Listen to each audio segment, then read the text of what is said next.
So good afternoon, and to begin with, Mr. Reddy, thank you very much for having me here today. Thank the government of Karnataka. I have two mothers. My one mother is the state of Odisha that gave me birth, and I have another mother, which is Karnataka, which gave me identity. ಈ ನಮ್ಮ ಕರ್ನಾಟಕ ದೇಶದಲ್ಲಿ ಕನ್ನಡ ಅಭಿಮಾನಿಗಳು ಕೋಟಿ ಕೋಟಿ ನಮಸ್ಕಾರ, ಸುಸ್ವಾಗತ.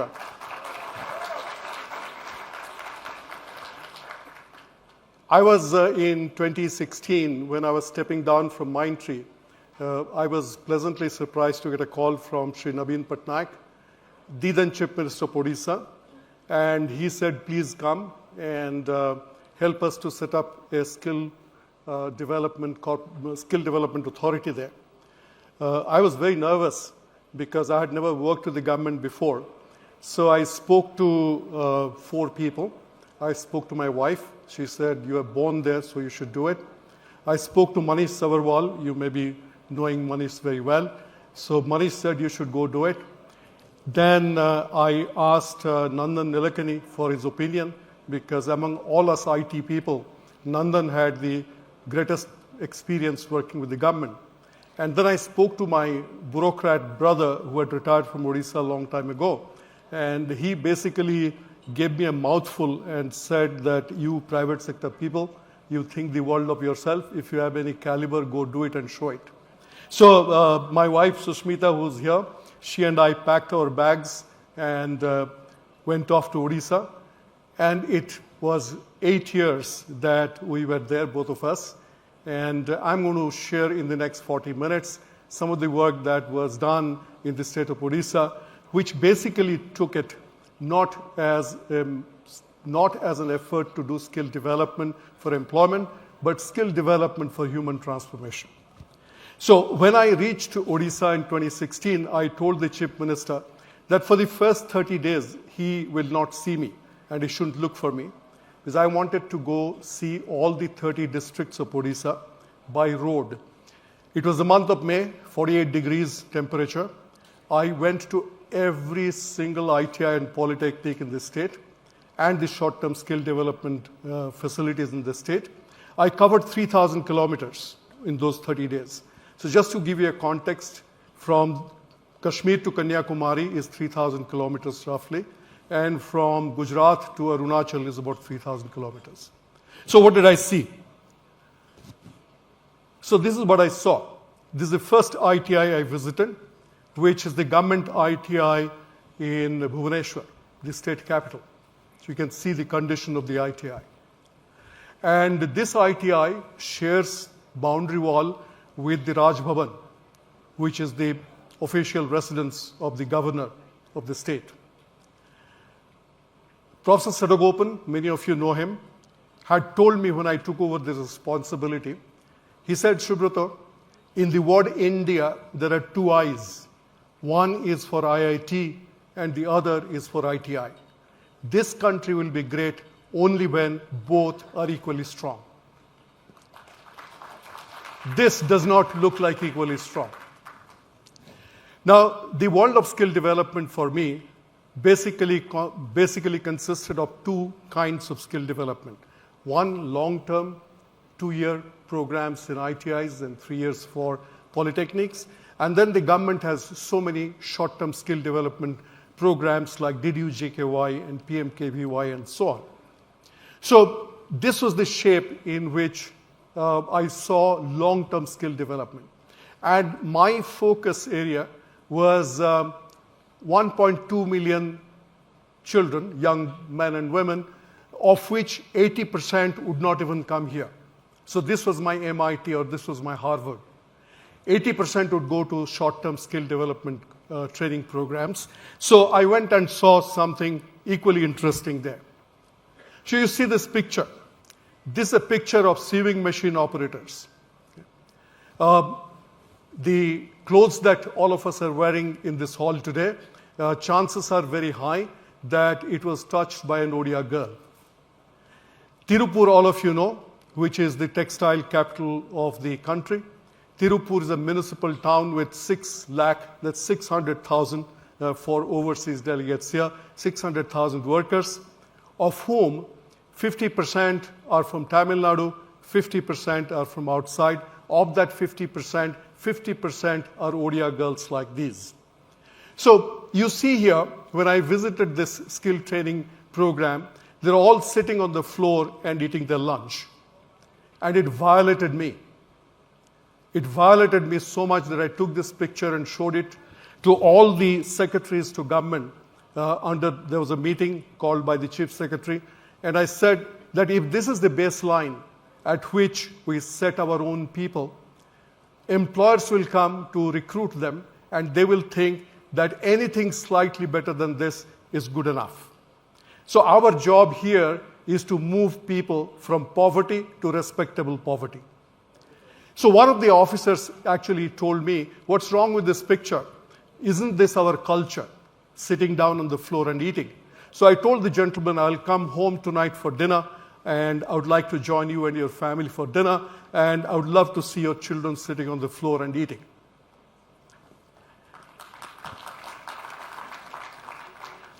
Then I went to visit another training center, which is a DDU GKY training center. Those of you who are not familiar, it's a flagship training program by Government of India that gets rolled out with the state governments. And there, I was taken to a center for leather technology training. Sounds very fancy, leather technology training, where basically a cohort of young men and women were learning how to cut leather and stitch leather. And in that cohort of 22, 23-year-old, I find this lady was wearing bangles that typically married women wear. So I was very curious, because married women usually don't come for a DDU GKY training. So I walked up to her. Her name is Shantilata Patra. And I asked, how did you come here? So this is the story of Shantilata Patra. She was married to a man, 2 kids. The man deserted her, went away with another woman. It is very commonplace in rural India. So he just walked away. So here she is with 2 kids, left those 2 kids with her in-laws, and came to this skill training program so that she can learn something and go someplace far away where she will earn some money, maybe 14,000, 15,000 rupees, and send money home. So I asked the training people there, Odisha does not have any leather technology industry. Where will she go? So they told me that she will go to a place called Bahadurgarh, which is the leather capital of the country. So I said, let me go to Bahadurgarh and see where people like Shantilata Patra actually end up. So this is what I found. I met people who have gone there before, and these women are from the state of Odisha, from hinterland districts, mostly tribal areas.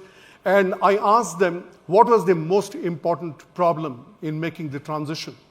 I expected to hear food, culture, safety, long working hours. No.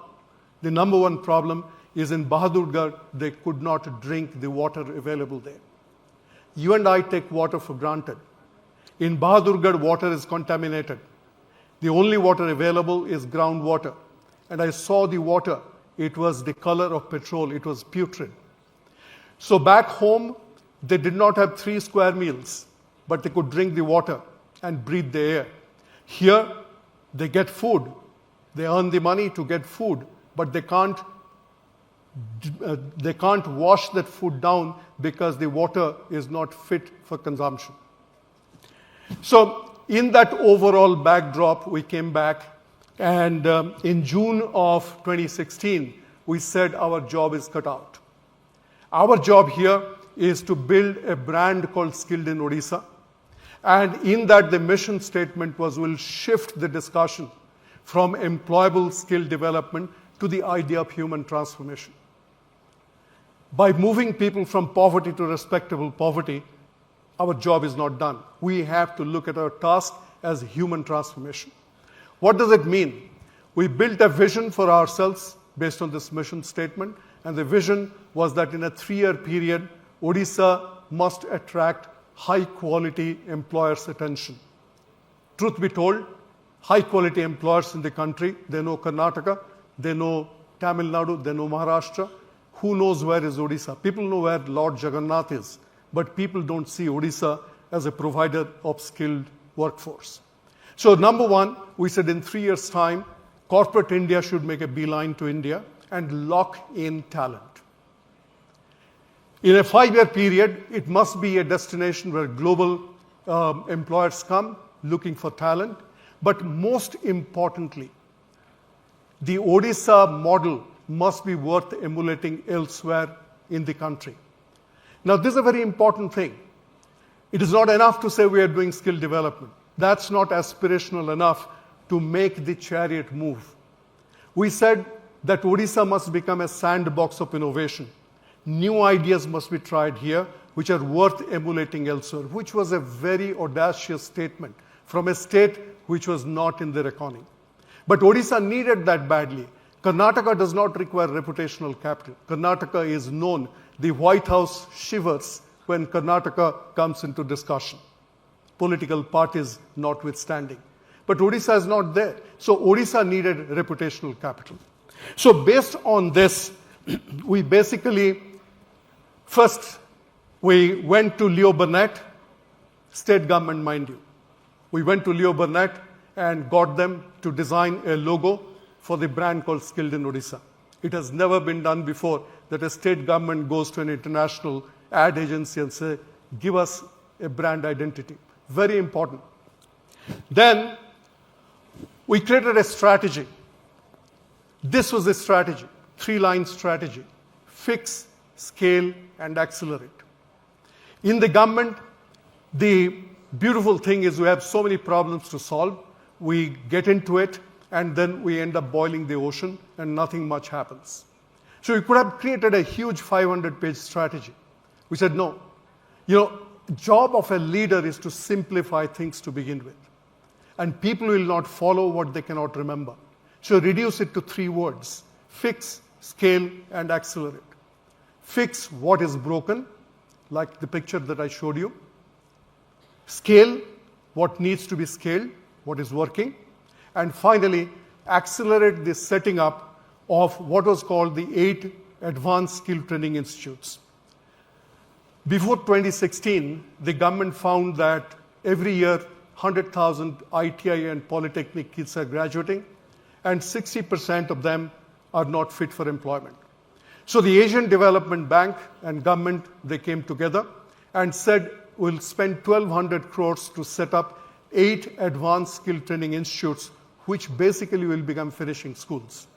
So first we create a defective product, and then we send them to a 1,200 crore outlay where they will basically go through a finishing school. So this program was not taking off. It was just, sputtering. So we said we will accelerate the setting up of the 8 Advanced Skill Training Institutes. So in the next few minutes, I'm going to give you a report card on what exactly was done to fix, to scale, and to accelerate. When we went to the ITIs, every ITI told us that we have 10 acres of land, we have 20 acres of land, we have lathe machines. You'll not believe it, some ITIs very proudly told me that they have 3-phase power. Okay? So he said, don't tell us about that. Going forward, we'll do a simple review. The review will be called 10-6-4-2. When I go into an ITI or a Polytechnic, the principal has to tell me names of 10 students it's proud of. Not a difficult thing on the face of it. Why? Because ITIs and IITs were started at the same time in the 1950s by the government of India. So it is very easy to find ITIs which are 20, 30, 40, 50, 70 years old. So it should be very easy for me to tell names of 10 students you are really proud of. Then you have to tell me names of 6 students out of this 10 who have made a name for themselves outside the state. You have to tell me that this student today is working in DRDO or in BHEL or in Toyota Kirloskar. And the reason for that is very simple. When a student goes outside the state, has to compete with the best in the country. In Karnataka, skill is naked. It takes no time at all to find out how good you are because you are competing with the best in the country who come here to build a career. So tell me names of 6 students that you are really proud of because they have made a name for themselves outside the state. Then of these 10, you have to tell me names of 4 girls. Why girls? Because in 2016, enrollment in ITI for the girl child was 6%, only 6%. And for what? For learning sewing and learning how to become a data entry operator. We said, no. These 4 better be from hard trades. And finally, we said, of these 10, tell us the names of 2 students who have not joined the job queue and they have started a small business somewhere, a welding business, an electrical shop, where they employ maybe 1.5 people. You will not believe this 10-6-4-2 formula caught fire. And I went to an ITI in a place called Bargad, in a remote place. I told the principal, he did a good job of 10. He fumbled a little bit with a 6, and he completely fainted when it came to 4. He couldn't name 4 girls. And he said, sir, I'm going to retire this year. What's retirement got to do with your inability to name 4 names? But in government, if somebody is retiring, you don't mess with that guy. Okay. So at this point, very old instructor said, sir, I can tell you the name of one girl. I said, tell me. So he said, her name is Munitiga. She was a tribal girl who came as an orphan, had a 7-member brood in the family that she had left behind. And so I said, what does she do? So this was the uniform that the young boys and girls in ITI were wearing. When you were 16, all of you remember, particularly people my age in the crowd, please remember at 16, think you are 16 all over again. What is your priority? 3 things. Not a career, not to do something big in life. You need 3 things. Number 1, you need to look good. Okay? So I shouldn't be talking about hair here, but you part your hair 3 different ways. You do like this, do like that. And if you have a bad hair day, you don't want to go to school. So you want to look good. Second, you want to eat well. And third, the hormones are kicking in, so you want to play contact sport. But look at these kids. Look at this uniform. If your child and my child wears a uniform like this, that kid will actually not want to go. So there goes the attendance problem. Look at the body language of these kids. Look at the girls, they're not making eye contact. And if you have not seen it yet, not noticed it yet, they're wearing dupattas. So if you're wearing a dupatta, do you think you can work at an assembly line with heavy machinery? That dupatta will actually choke your neck. So what did we do? We went to the National Institute of Fashion Design, okay, and said, make a rehaul of this. So NIFT designed the new uniform, and the dupatta was thrown, and the bolero came in. And the lady in the front was brought in. She is the most sought-after Odia actress. Okay? She has recently won a national award. Her name is Prakriti Mishra. So she donned the ITI uniform. But all the other girls that you see here are from ITI Cuttack. And see the body language, see the swagger. The next thing that we did is that we put the Munitigas, the role models, the people who belong to the 10-6-4-2, into Volvo buses like this. And you can see on the outer side, the pictures are there. And we took them to every taluka and made them to stand in front of high school students and say, look at me, this is who I am, this is how I got here. The biggest problem that we have in the government is the problem of bridging information asymmetry. There's so much huge facilities we create, huge channels we have, policies we have, but the children who are the beneficiaries, who are in the 8th or 9th class, they're not aware. Even the teachers are not aware. So in the district high school, if the teachers do not know what happens in an ITI, what will happen? Nothing will happen. We'll create the facilities, we'll build impressive learning management system, we'll talk about digitization, but there'll be information asymmetry. You and I do not suffer from information asymmetry. We get the information we want, not these children. The next thing that we did is we picked up 215 ITI teachers and sent them off to Singapore. We sent them to Singapore for 2 to 3 weeks of leadership training because skill development for people at the bottom of the pyramid requires maximalist thinking, not minimalist thinking. So when we sent these 215 people to Singapore, to the best vocational training institute in Singapore called ITE, eyebrows were raised.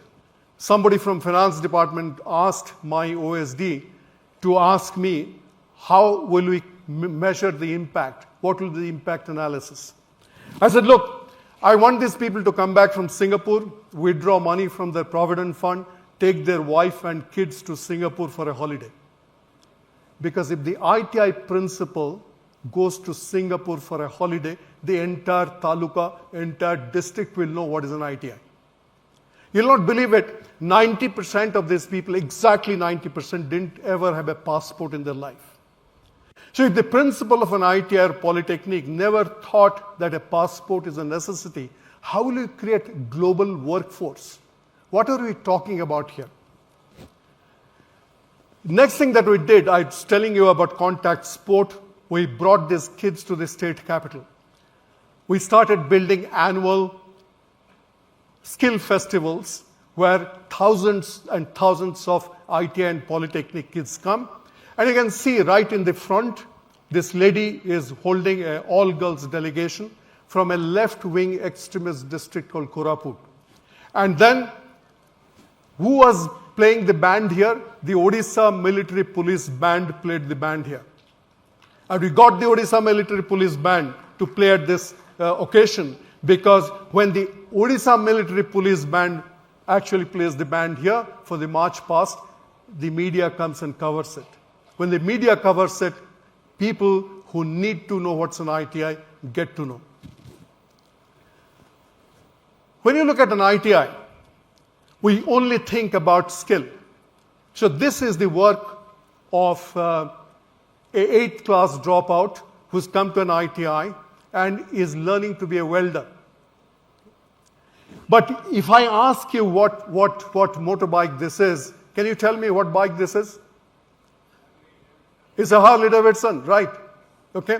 So we do not think about this kid who can be a potential designer. But look at it. In Bengaluru, in Bhubaneswar, a kid comes to an ITI and learns how so that they can get a job. So again, I can keep you all day here, but I will try to be succinct. In the area of short-term skill development, our target was to scale it up. And for 3 years in a row, for DDU GKY program, Odisha became the #1 state in the country. What made it happen? Girls like Sumati Naik. Sumati Naik actually is a 10th class fail from a remote place in Odisha. She could only speak Odia and a smattering of Hindi. She went through a DDU GKY program for 60 days, and I discovered her at the West Side store right near Commercial Street. And I was talking to her. Her manager came and told me, sir, watch out for this girl because one of these days she is going to take my job. I said, what do you mean? She said, once she came to Bengaluru, she learned how to speak Kannada fluently, and she now speaks English fluently. Being multilingual changes the name of the game for a skilled individual. The moment you can speak Kannada and English, you are moved from the textile section to the watch and jewelry section. Your incentive scheme changes. So that's Sumati Naik for you. So I thought the manager was exaggerating.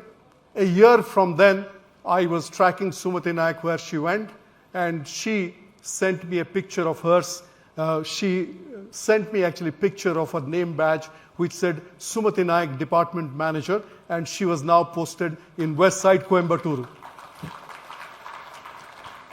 Then I went to Tirupur, and there I met Basanti Pradhan. Basanti Pradhan was a goat herd in a family of 7 girls, which basically means that the parents were trying for a boy and not giving up. So she, which is a common story in both rural and urban India. So Basanti Pradhan, who was herding goats in a place very close to a place where I was born, in a government quarter where there was no electricity and water. She came from there, and today she's a production supervisor in an apparel plant in Tirupur. And look at this picture. This lady is Anita Swine. She is a 12th class science pass, and today she is making aircraft body at the Tata Advanced Systems Limited plant, which makes Boeing aircraft bodies in Hyderabad. At TASO, they make Boeing aircraft bodies and Pilatus aircraft bodies where skilled workforce is required, because there's a lot of work that goes into building an aircraft body with manual intervention. So here you see her as a JIG in charge. A JIG means her group is responsible for a specific part of the aircraft body, and she is the boss here. And these people are reporting to her, and she now is a trainer. So the third thing I want to tell you is about setting up of the 8 Advanced Skill Training Institutes, the ASTIs. While we succeeded brilliantly in fixing and scaling, we failed brilliantly in setting up of the 8 ASTIs. The whole construct of the ASTI program with Asian Development Bank was that with the 1,200 crore loan, the government will basically make the land, the building, the machinery available, and it was private sector was then invited to run it on a profit-sharing basis. I have lost a lot of respect for the now arrives when it comes to the state of the skilled in Odisha story. This is a picture of the World Skills Center at night, and you can see this building in relation to the skyline of Bhubaneswar. So it says, you can't ignore me. We in skill development have to build things which cannot be ignored. We cannot pussyfoot. We cannot dribble with skill development in this country anymore if India has to truly have the 2 eyes in a significant, balanced manner. The next thing that we thought about is, earlier I told you that Odisha, nobody knew where Odisha is. Odisha badly required what we call is reputational capital. Unlike Karnataka, which is such a highly respected state. So we said the way to build reputation is to get national attention and international attention. So many of you know that in the world of skill development, the Olympics is the world skill competition. It's been going on for more than 50 years. So we said that we will set a mission called 1, 2, 3, which basically means that in the skill competition, which was going to happen in Russia, Odisha will bring India her first gold and 2 silvers and 3 bronzes. You'll be surprised that in more than 50 years, India had not got a single gold in world skill competition. And Aswat Narayan from Odisha brought India her very first gold. But interestingly, in Mission 1, 2, 3, we failed with 2 and 3. We now World Skills Center, Bhubaneswar, were interning in Singapore for a period of 6 months with Singapore companies, all expenses paid. And when Mr. Modi is touching her forehead, he's not touching her forehead. He's touching the forehead of thousands of girls like her in the state of Odisha. So, end of the day, the capitalist in me is saying that you should buy this book called The Day the Chariot Moved. This book is, this book tells the story in great details of how this large-scale transformation was done. Just so you know that, this is not going to benefit me personally. All proceeds of this book will benefit Karunashra, which is the leading palliative care center of Bangalore, where end-of-life patients get free cancer care. So with that, thank you very much, and thank you, Karnataka.